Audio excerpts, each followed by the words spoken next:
Welcome to all those listening to the Insight Thru Experience Podcast, a podcast created for both the operators in OTC as well as operators in external units thinking about joining the organization. In these podcasts, we're going to be bringing you some highly successful operators, leaders, and training specialists who will be revealing their tools, tips, and techniques to help you achieve peak levels of performance. Now, sit back, take some notes, and use their experience as stepping stones for your personal success. And you are listening to the Insight Thru Experience Podcast.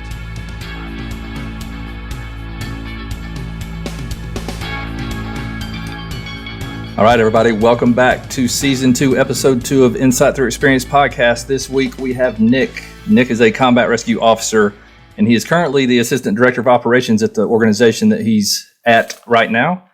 Again, what makes Nick special, and I'm really looking forward to this interview, is he is the first officer we have interviewed for the Insight Thru Experience Podcast, as well as he has also been through 2 selection processes like Billy last week. So this guy has the insight through the process, and I've got to see him come up the first time.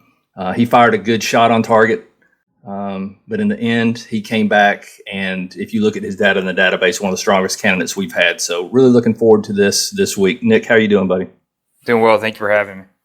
Looking forward to this. Just to get us grounded and starting off this week, could you just give us a summary of your background and how you ended up where you are today? Yep. So grew up originally in Central Illinois. Was there for most of my life, and then kind of once we got closer to the high school years, my family relocated to the suburbs of Chicago.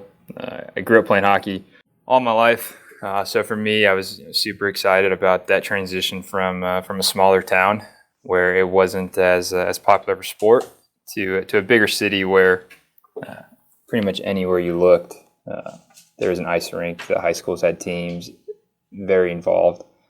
So that was a fun time in my life. Ended up going to a Catholic high school there that had a hockey team and a program, honestly, that taught me a lot at that age.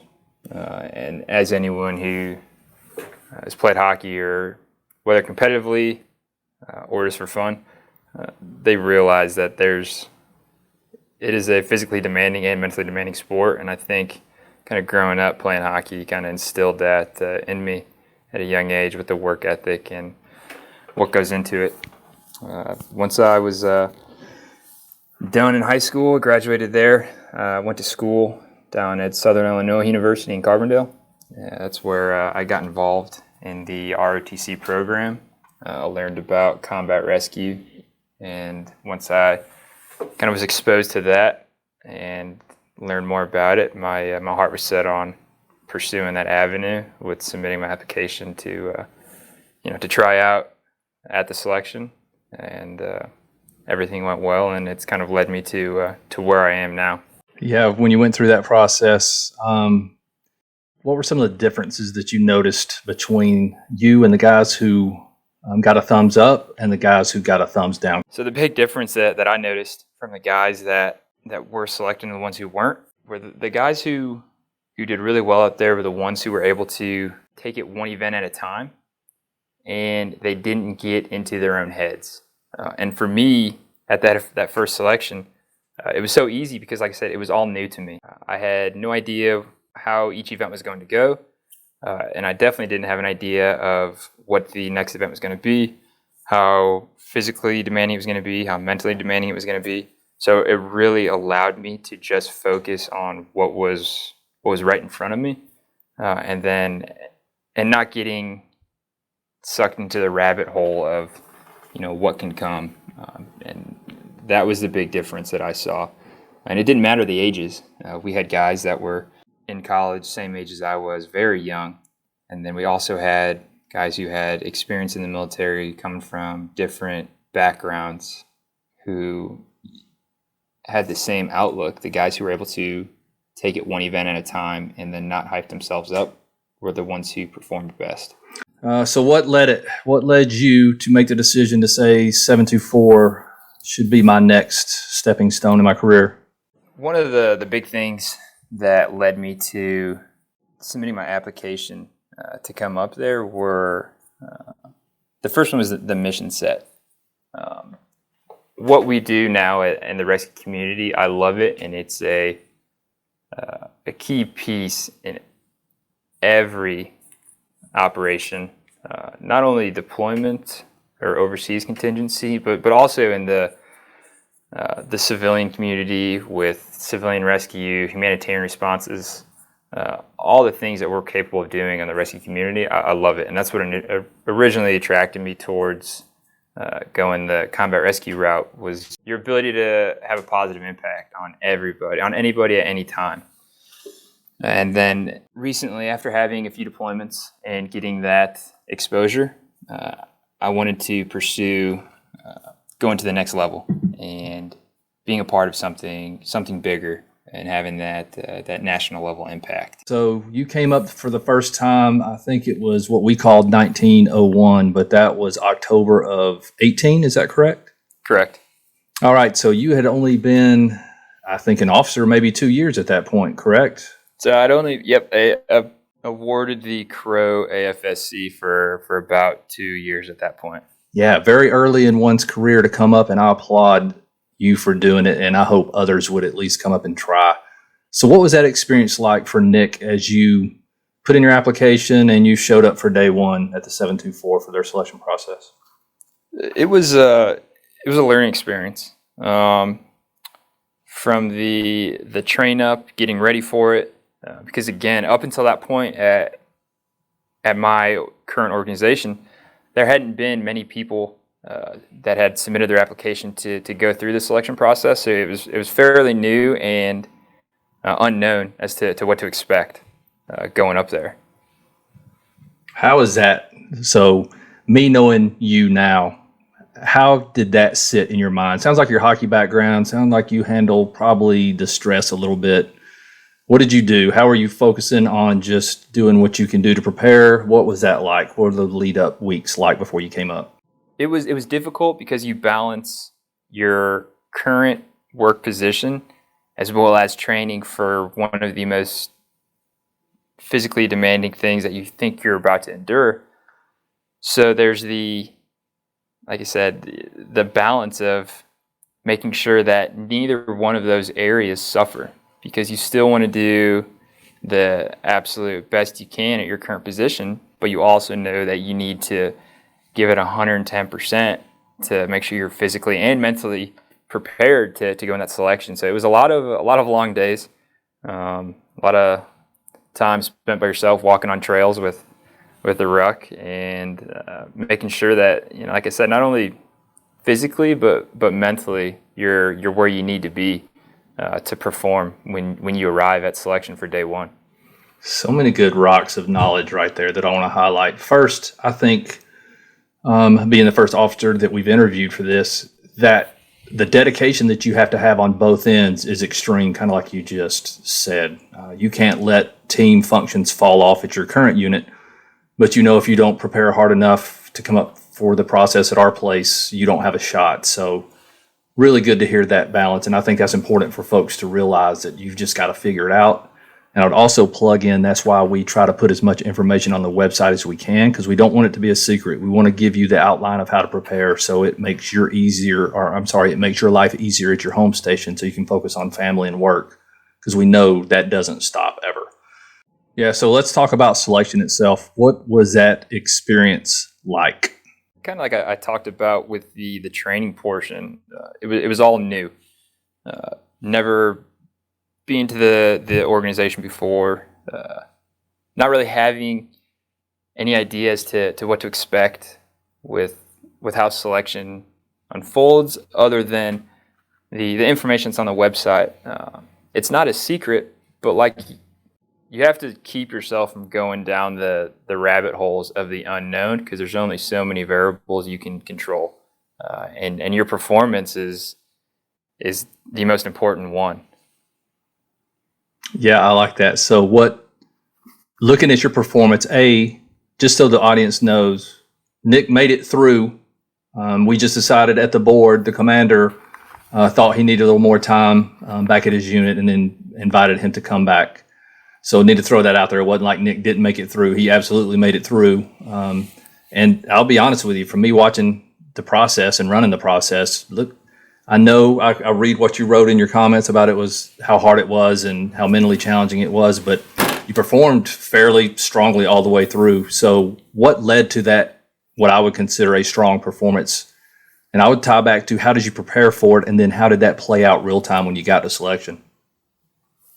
So I think one of the biggest issues that I had at my first selection is I was focused too much on variables that were outside of my control. So, like what? Like how others were performing, and then trying to compare my performance to theirs, or going into an event knowing I need to perform at this level, or take it to the next level, whatever it might be. And I kind of hit on it earlier with the referencing hockey and kind of how it played into my development. Yes, there are times you have to perform as an individual, but if you can't perform as a team, then ultimately you're going to suffer. And I think that's what happened. I know that's what happened for me personally on that first selection. Is I went into it with the mindset of comparing too much rather than focusing on what I could control, like I mentioned. And my performances was the one thing that I had control over that suffered because it was focusing on variables that were outside of the control. Yeah, so looking at your first performance, we're looking at the officer context now. You're the first officer we've interviewed. So, what is the officer context like during selection? What were those expectations that you thought you were supposed to meet? And then measure yourself for the audience of how you think you met those. Okay, so one of the things that's a little kind of hard to navigate when you go to selection, that is, you only have a handful of days to show who you are and display your capabilities to the selection board. And the first one, like I said, getting caught up on things that were outside of your control is, so we had a handful of officers that attended, and I think getting caught up in the military structure of chain of command and who's in charge, who's not in charge, how they performed when they had the ability to, things like that were the distractions that I kind of let get in the way of me focusing on doing what was required and performing at the level that I knew I was capable of. I just wasn't able to tap into it because there were distractions pulling me away from focusing on that. What's that piece of advice you would give the officers when they come up, how to focus on the right things and not get distracted by the wrong things? The big thing that I would recommend, and lesson learned from me, that I would tell to every officer is, don't change who you are or your style of leadership just because you're at the selection. Your strengths are what have gotten you to this point in your career, and continue to display those. We all know that there's weaknesses that we have in our leadership, or areas that we know we need to improve on. But you can't change who you are just because you're at the selection. You have to let the process work, because it does, and show them who you are, and that's the biggest piece of advice that I have for an officer coming in. Yeah, such a good piece of advice. So using that, let me put you in the context that you're at selection, you see an officer possibly not being authentic, he maybe change himself, doesn't even know that he changed himself a little bit, or his leadership style. What effect is that having on the men underneath them as they're trying to go through selection as well? It affects the guys that you're supposed to be leading. And if they see that you aren't being true to who you are, your beliefs, etc., it's hard for them to trust their leader and someone in that position. Yeah, very well said. And it's also true for the organization that's looking to hire you. If we don't get a good read on you, or we see this bipolar person come through selection, we're probably not going to give them a shot to OTC anyway until they can come back and show us a more balanced picture. And I think it ties into exactly what you're saying. they come up playing a role. Sometimes they don't even know they're doing it. And as soon as the pain level gets turned up and we tear down some defenses, the real person comes out and we're like, whoa, who is this? We haven't seen this person the previous 5 days. So such a good way to put it. All right. So during that first selection process, what were some of the things that you learned about yourself as you left the process? You saw them as maybe a blind spot and you needed to shore those up. Yeah, one of the big takeaways that I had from my first selection was being able to receive that feedback, process it, and then apply it to what you're doing next. That was the big takeaway and the huge learning curve that I had. So when I left selection for the first time that I worked on. How do people work on that? When Nick left, what were some of the tools or techniques you used to be able to, I'll say it in my own words, be able to receive feedback, turn that into actionable progress moving forward, and then being able to stay present enough when you have that similar task again to use that feedback and not get bogged down in the past or the future? Well, lucky enough for me, I'm married, so I had the firsthand experience to work on it at home outside of the work environment too. But it really came down to listening completely to what the people are saying, whether it be a PJ or controller, from the lowest level on your team, providing you feedback, all the way up to your commander or whatever level you want to think about it. Actively listening and then applying it to your mistakes.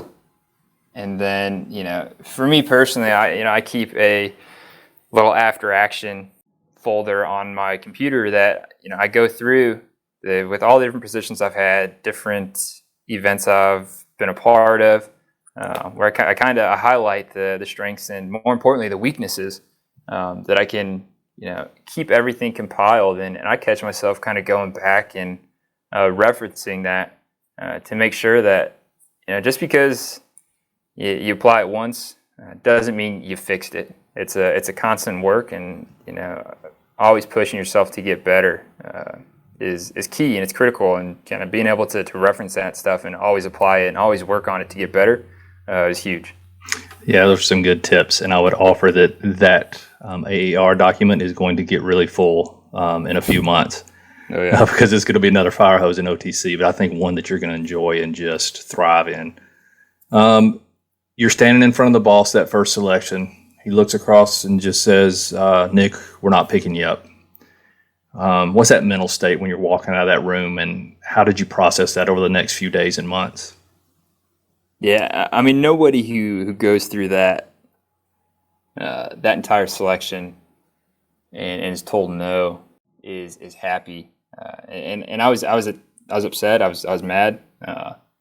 But I wasn't mad at the selection board or what their decision was.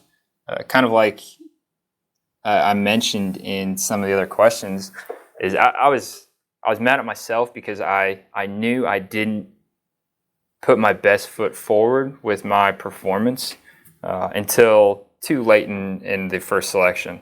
I was too focused on the outside variables that you didn't have control on, like I said in some of the other questions, with how other people were performing, trying to compare my performance to them.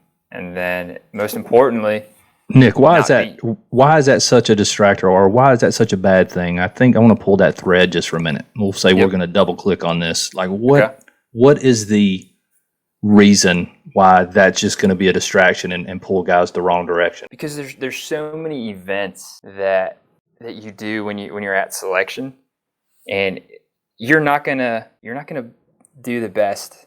You're not gonna crush everyone. Like you will fail, and it's important that you're able to bounce back from your failures without getting hung up on, like I said, how the others were performing, because it's ultimately how you're able to move forward and bounce back that I think says a lot about your mental toughness and your ability to improve when you can take that feedback and apply it without getting hung up on what others are doing.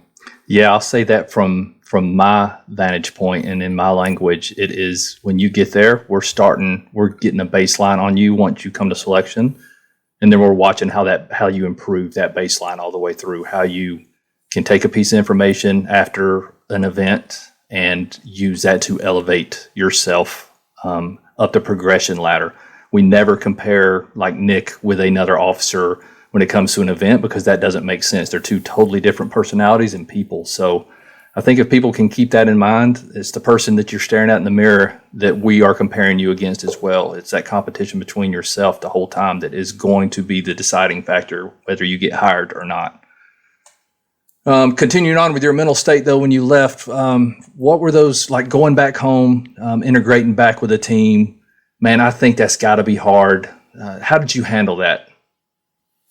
It's definitely anybody in our position has already gone through, a very high level of training to get to where we are, and nobody ever wants to come back, especially to your own team, being told no or not succeeding at that next level. And I think that's what holds a lot of people back from going to the selection, which I don't think is the right answer.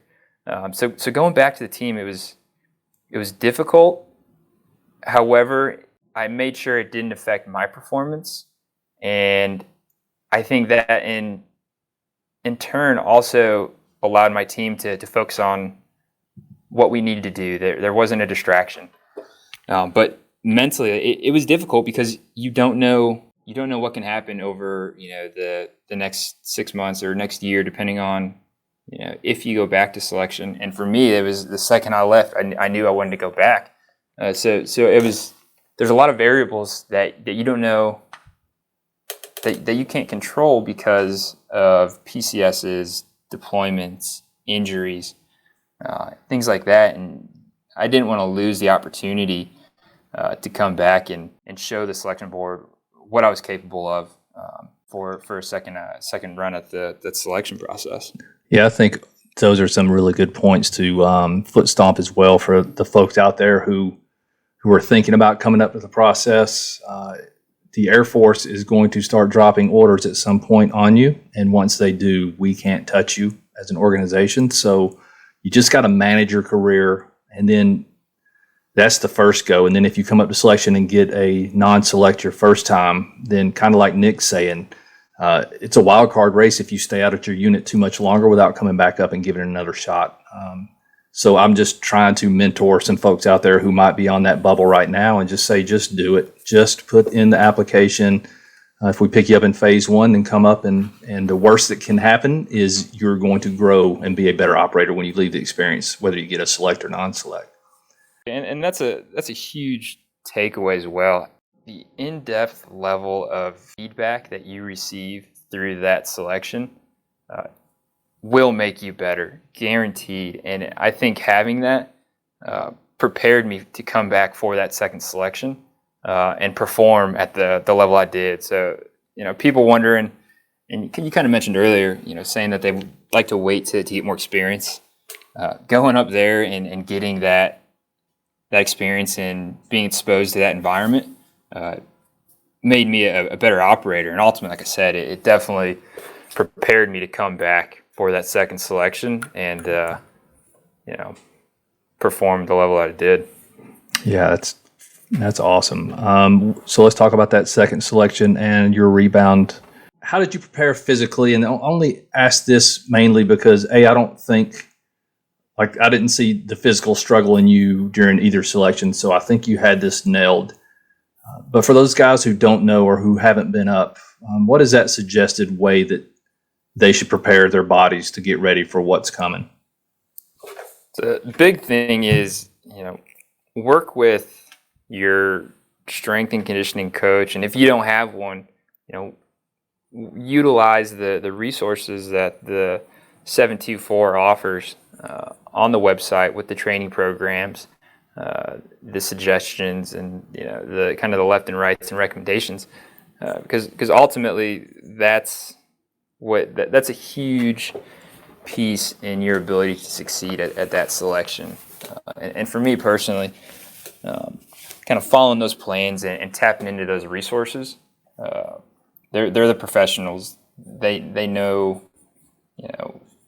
how it works and the proper steps to get you to where you need to go. I leverage them as much as possible to work on developing a plan and getting ready for selection, and that helped out. Your two selections were, I won't say significantly different, but they were pretty different. What event from each brought you to the point, body-wise, or like, ooh, starting to hurt now? I got to really pay attention to what's going on because I'm starting to feel the pain build. Like, when did that happen during your selections, both of them, and what did you do to get through that? Exfil every time, and I don't care how much they change selection. I guarantee that phase is always going to be one of the most physically and mentally demanding things that you'll ever go through. And the big thing with getting through that is knowing your body. People respond differently to different types of physical activity, and that being said, it's what works for one person might not necessarily work for you.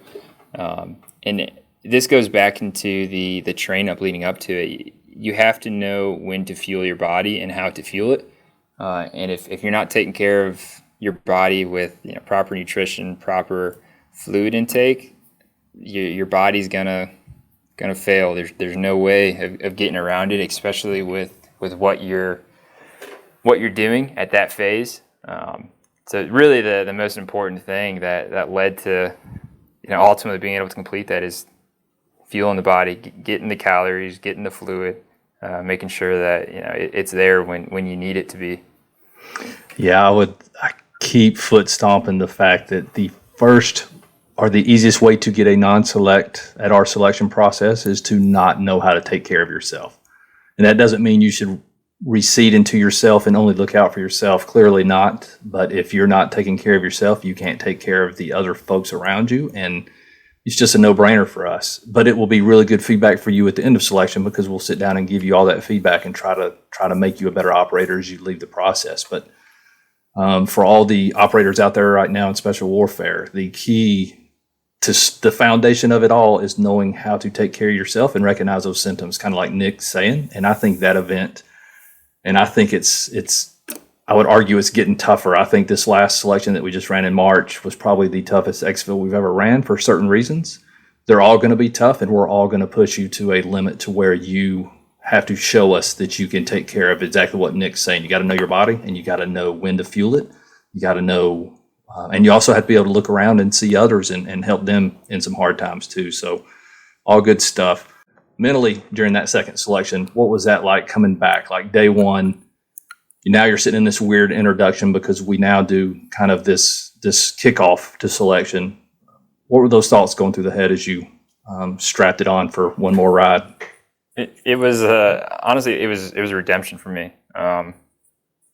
From the second I left my home station to start my travel to begin the selection process again, the focus I had and my mindset leading up to that was dialed in. I knew what I was getting into, and I knew that I was going to be looked at on a different level than I was the first selection. Because, like you said, I'd done it once before. I knew what to expect. I knew the areas I needed to work on, and it was up to me to go into that selection and show the selection board that I made it a priority to go back to my unit and improve, to come back to the selection and ultimately perform at the level that I thought I was capable of. How do you go through it a second time and not just, because you're doing some of the same events, how do you not compare it? How do you not get in your head about, man, I don't think I did any better on this time. I might have done worse this time than I did the first time. What's that going to tell them? Like, how do you keep that in check to where you can keep pushing forward? What's important is you have to focus on the task at hand, because they could be looking at something completely different. And again, it goes back to, if you try to game the system, and it's not going to be your true self. So focusing on what you were doing, it was huge, and it is difficult. And I'd be lying if I said you don't think, or it was easy to block it out. Like it was a constant effort to tell yourself, like, hey, this is not the same selection. It's a it's a different game. If you did the same thing, same game plan in sports against the same team over and over again, you're going to have the same outcome. Yeah, that's a good way to put it. You had to go back and change your approach. That's not saying you change who you are, but you realize that there's things that you needed to do differently, and that's what the entire year leading up to that next selection was. It was your opportunity to focus on a different game plan and improve to ultimately come back and perform at that selection. Let me ask you it in this way, and hopefully this analogy will work. So think back to your first free fall jump, how narrow your attention was. Like I can remember mine, and what I remember is my altimeter. That's pretty much what I remember about that jump, right? I couldn't tell you if there was anybody around me other than my instructor every now and then. And then if you compare that to, say, your 100th jump or your graduation jump, which was about 40 at the time for me, how much bigger and broader that awareness was.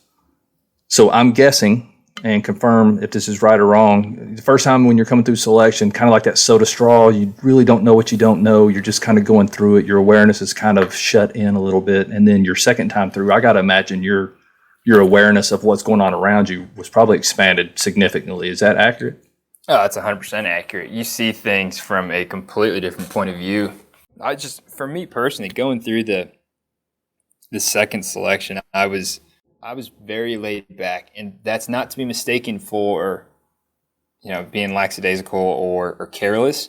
But I was relaxed, and I was able to, notice things and be aware of things that I wasn't necessarily able to do so on the first selection, because you're, like you said, you're looking through the straws, and you're seeing this very small piece of this huge picture, and that helped in the second time through. All right, so now take that and imagine you're on a stage and you're talking to every special warfare officer out there who is thinking about coming up to this process. How can you open up that soda straw for them? What can they do? And what did you learn that you could tell them, or some tips you could give them to open up that straw a little bit when they come up their first time, so they don't have to repeat possibly? So the big thing is, what you've done at this point in your career is not to be taken lightly. Like, you've been successful at pretty much every level, and what you've done to get there is, shouldn't change. And kind of like I hit on earlier is, you have to go to that selection process, and you have to be true to who you are, and leverage your strengths, and play to your strengths. It's not saying you ignore your weaknesses, but the areas that you're going to excel at, and then you use the team to kind of bring everyone together. And an area that you have a weakness in most likely will be somebody else's strength, and that's how ultimately I think you succeed, or the difference for me at least from the first selection to the second one is tapping into all the resources that are on that team, because everyone there is extremely capable and very confident in it. You have to utilize what's right in front of you. You can't get sucked into the over-competitive mindset. It's just you there. You have to use the team. Such great advice. I have seen that exact thing play out with many officers who've come up to where the answers have been surrounding them the whole time, yet they almost refuse, and I don't mean that in a bad way. It's just, again, they're looking through the soda straw, right? Almost refuse to ask anybody else for help because they think we expect them to have all the answers. And I think what you said is the key. We expect you to be able to utilize the resources you have to come up with the best answer. And that should be, I would argue, any leader's job out there. So a great point to throw out there. I'm glad you did. Is it worse knowing or not knowing when you come back through? Like waking up, whatever night it is, what's coming the next morning. After this event, the jerry cans are coming out of the truck. Explain that to me, because it's interesting and it makes me happy sometimes. That's a hard question based on, I think that answer changes kind of throughout selection. You have to take it one event at a time, and you can't try to game it because you don't know if it's going to be the same. So if you're trying to, if you're holding some energy, or you're keeping some fuel in the tank because you think something's coming next, and it doesn't come, then you could have completely blown your opportunity to show the team or the selection board that you're there to perform. And if you don't give it your all with every event because you're thinking about your last selection and what you did next, it could hurt you at the end of the selection. Yeah, I love the point, and the reason why I love it so much is the fact that you didn't just say selection board, you said the team, because it's so important for people to realize out there that the cadre who are grading you are only one piece of the grade that comes into the system for each guy. The peer vote to us and the feedback that the peers give each other is huge. So if you are holding back, the peers are going to see you holding back.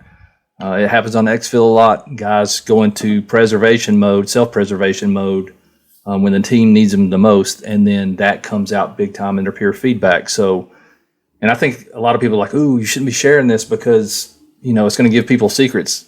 I'm fully confident, and I think you would agree, but I'll give you time to tell me. But you're not going to game this system. We are going to get down to who you really are. And that's why these podcasts to me are so valuable with guys like you coming on here to just give them some tips. Just be authentic when you come up here. Let the peers see the real you, and then let it shake out how it does in the end. But in the end, you're going to leave better. Yeah, I agree completely. If you go into this process and you're not true to who you are, it's going to catch up to you, and it's going to hurt you. Whether it's at the beginning of the selection, at the end of the selection, further on in your career, I think it's you don't need to try to put on an image of someone you're not, because it's going to come out at some point, and it's tough to keep something like that. It's not sustainable. You can't keep that going. Yeah, I think that's the point. It's not sustainable, and you touch on the energy piece, and that's what it's all about. And as a designer of the process, I understand that very well. I'm going to zap you of the energy your critical thinking parts of your brain need to keep on the show, if you will, to be that actor. And as soon as we take that down, then we get to see the real you on stage. So again, be comfortable with who you are when you come up. Be authentic when you get here. Show us the real you. Let us make a good decision. But regardless, we're going to give you some beautiful feedback that's going to make you better regardless. All right, so I love this question. This might be my favorite question, and we're coming towards the end here, but this one I look forward to. So, and we're just going to focus on officers here.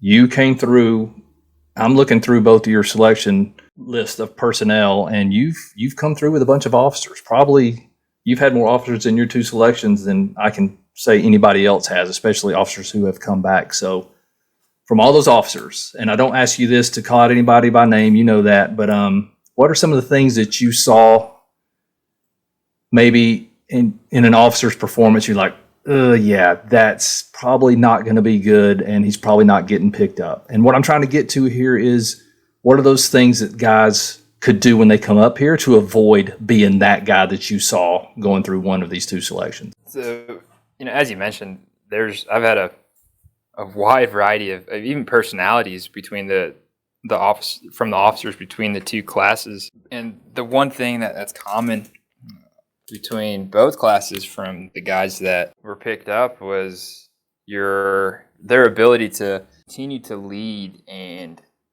have a presence, a strong presence, when other people kind of go into the pain cave, so to speak. And that's something that I love about this community, is the personalities that step up and thrive in environments that are extremely uncomfortable and most people could never imagine.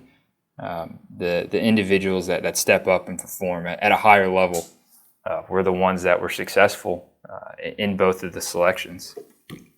I've seen that play out in the latest coronavirus stress-filled world is turning a lot of people into the worst version of themselves. And I told somebody on social media the other day, the beautiful thing about our job and that I still get to plug into this community is that it turns people in our line of work into the best version of themselves. And I think that's what we're looking for in selection too. When we turn it up to 10 on the people coming through, who turns into the best version of themselves and then who doesn't. And I think a lot of times that is a huge factor. So give me an example, one example from either selection. I don't know if it'd be at Exfil or wherever, but where one of those guys just were showcasing exactly what a leader should be doing during those times of stress. The go-to one is the Exfil, especially on the first selection for me.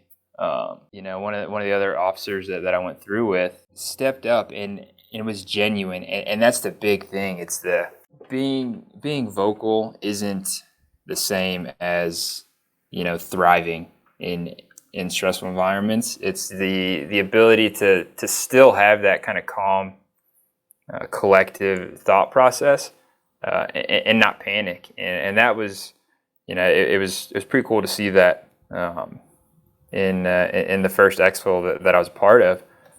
Was the ability to not be the loudest one in the group, because that's not always what's needed at the time, but it's the ability to motivate the people that you're with. And like I said, there's such a wide variety of how people handle those situations, and being able to pull it together as a team to continue to move forward. I think that's the big one. Yeah, that's awesome context and awesome answer there. I like that. I agree with all of that. I think Exfil is just this. I tell everybody every time it's over, I don't care if you get picked up or not. That was some amazing things that I just witnessed. Just a bunch of warriors doing warrior stuff for a long time. It's a very strenuous, stressful event, and I just think it embodies what guys in our career fields can do for this nation. It's amazing. All right, so what are you looking most forward to when you get up here and start OTC? What's that next thing on Nick's I can't wait to do list? The group of people that I went through selection with, and I know that the ones who were just recently selected. I can't wait to train with that caliber of operator on a day-to-day basis. And it's not just the performance, but kind of like we've hit on multiple times, is that just endless pursuit of perfection and constructive feedback and processing the feedback and not holding anything back, because at the end of the day, everyone in that room wants to be the best one there, and I'm excited for that competition and that camaraderie and the drive that everyone has to push to get better and to make those around them better.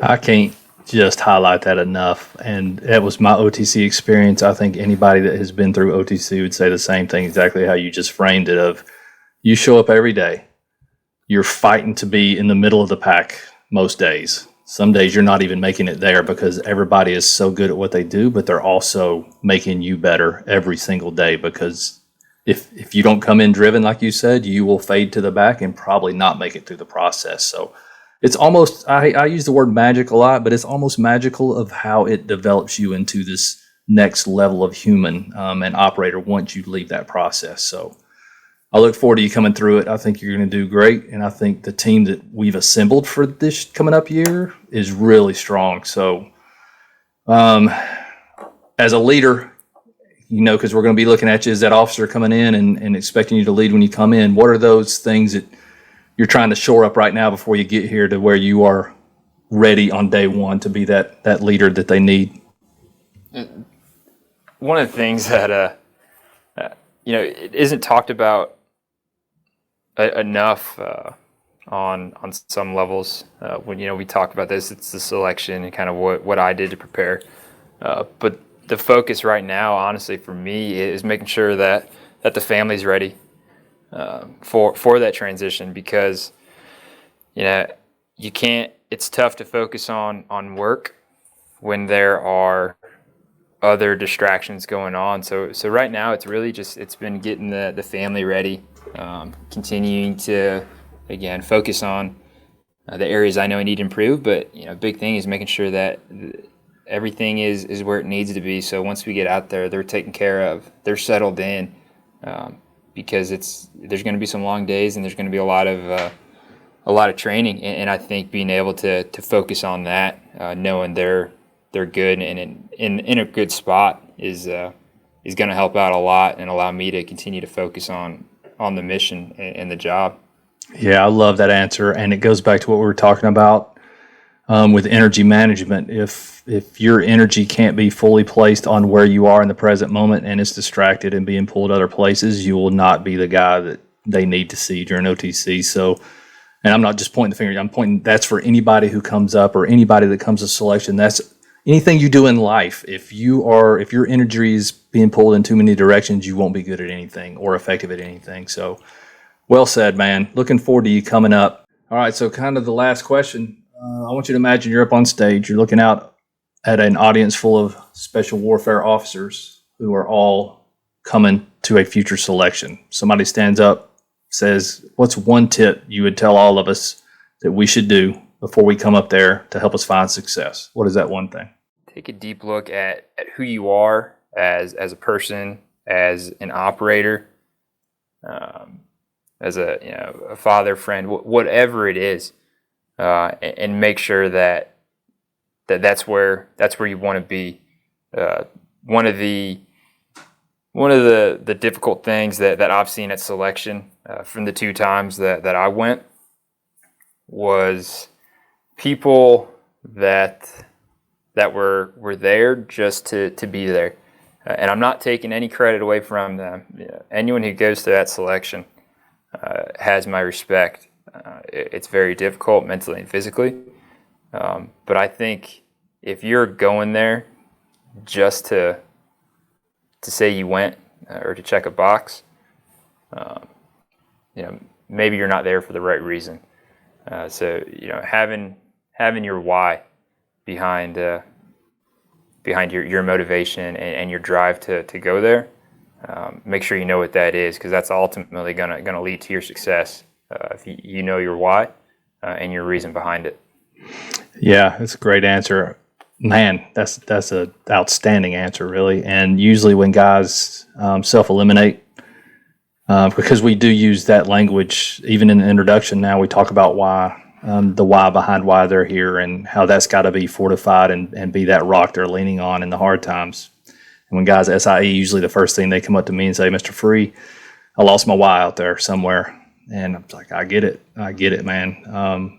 Because it's tough and we're going to test it. We're going to make you lean on that why statement a lot during the process, and it's there for a reason. So great answer, Nick. All right, man, this has been fun for me. I hope it's been fun for you. Any last words before we get out of here today?